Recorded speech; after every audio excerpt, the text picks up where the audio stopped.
A medida que pasan los días, crece la tensión entre Venezuela y Estados Unidos. Saludo hasta ahora a María Teresa Aya para entender el mundo, para entender lo que está pasando allí en Venezuela. María Teresa, bienvenida.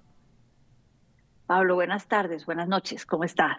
Buenas tardes, noches ya, 6 de la tarde, 13 minutos. María Teresa, ¿cómo leer lo que está pasando en Venezuela, en esta tensión Venezuela-Estados Unidos?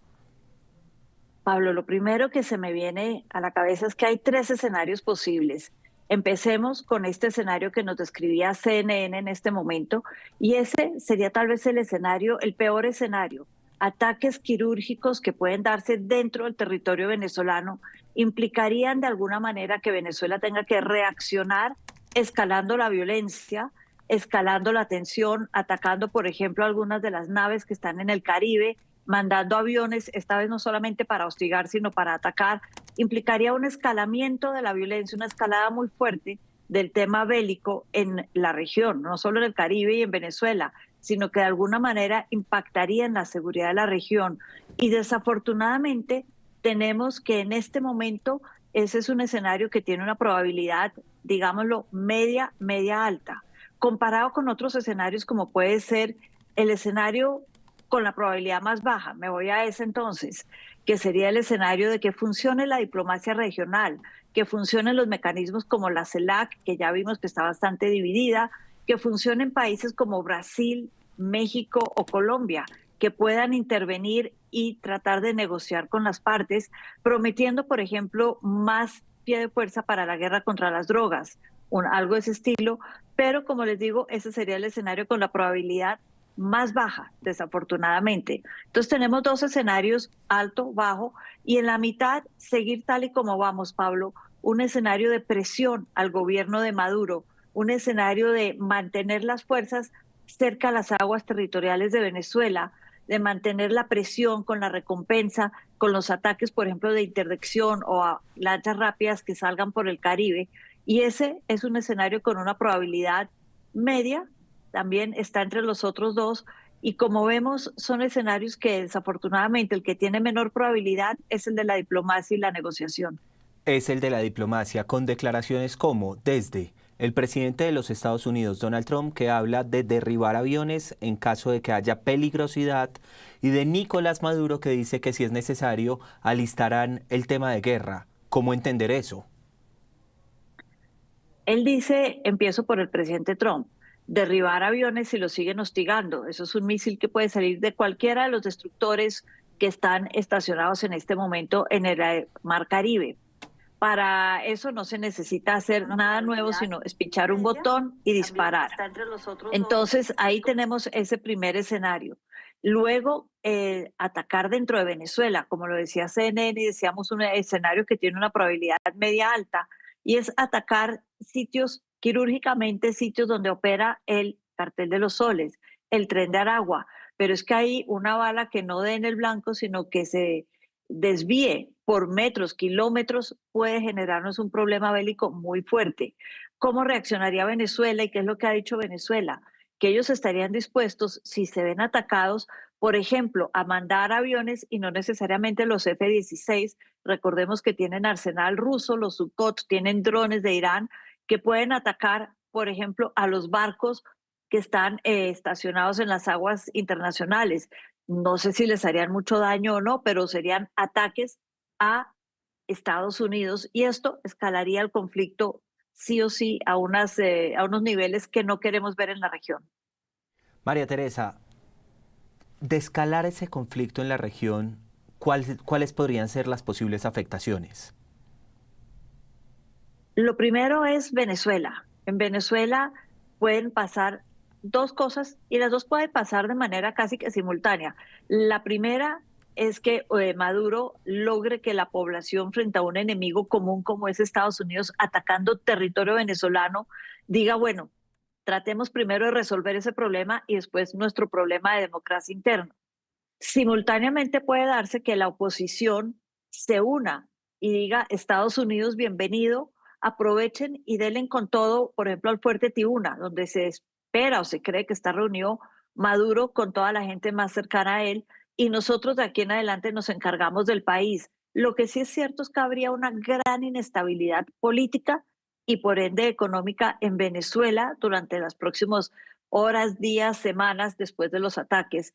Seguramente habría que actuar de alguna manera, cambiarían las dinámicas de la política y habría, como digo yo, gran inestabilidad política en ese país que corre el riesgo de desbordarse la inestabilidad a países como Guyana, Colombia o Venezuela o Brasil, los tres países fronterizos que tiene Venezuela. Brasil tiene mayor contención, es un país grande, pero nosotros recordemos que tenemos una frontera bastante porosa por donde circula lo bueno, lo regular y lo malo entre los dos países. Entonces, el conflicto se podría haber desbordado hacia Colombia y hacia Guyana, y esto impactaría al Caribe, Trinidad y Tobago, las islas, impactaría la seguridad y la estabilidad regional.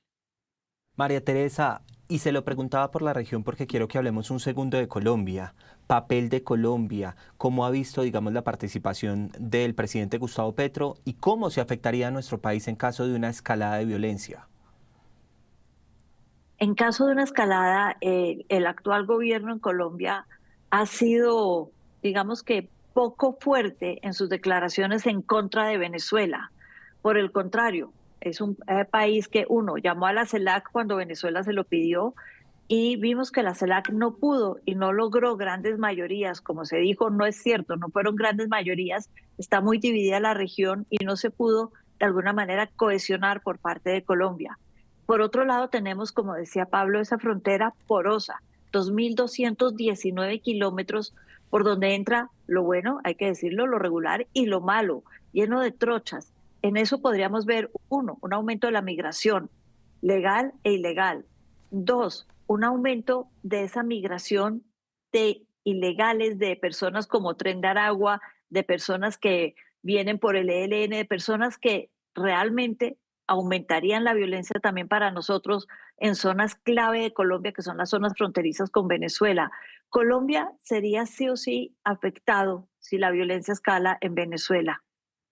Pero seguimos en lo que estábamos conversando que tiene que ver con Venezuela, Estados Unidos. María Teresa, usted que es experta en el tema, que ha conversado en Para Entender al Mundo con tantos expertos, ¿usted considera que debemos prestarle atención a lo que está pasando en este momento en el Mar Caribe o serán, digamos, y permítame la expresión, patadas de ahogado, por ejemplo, de Nicolás Maduro?